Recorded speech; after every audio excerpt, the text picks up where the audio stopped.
Nous recevons de nombreuses plaintes sur des détournements d'aide. Nous enquêtons sur chacune d'entre elles avant de lancer des poursuites, a déclaré Joachim Tomo.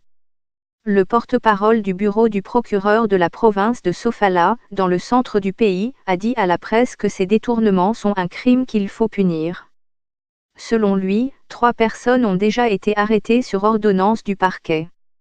Elles sont accusées, dit-il, d'avoir dérobé des sacs de riz, de farine, de haricots ou de soja.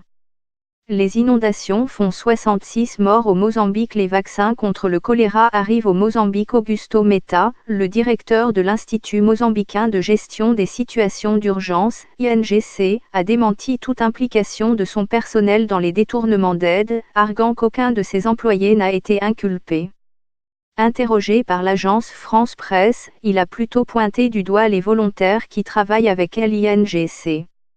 Pour le coordinateur de l'ONU sur place, Sébastien Stampa, la nourriture distribuée à plus de 500 000 personnes peut dans certains cas être récupérée par ceux qui n'en ont pas besoin. Une campagne de vaccination de près de 900 000 personnes sinistrées est également engagée par l'ONU et les ONG pour enrayer la propagation du choléra. Le port de Beira, la deuxième grande ville du pays, a été frappé le 14 mars dernier par le cyclone Idai qui a détruit plusieurs maisons et des infrastructures. Le dernier bilan fait état de près de 600 morts et plusieurs centaines de sinistrés restés à la merci de l'aide humanitaire.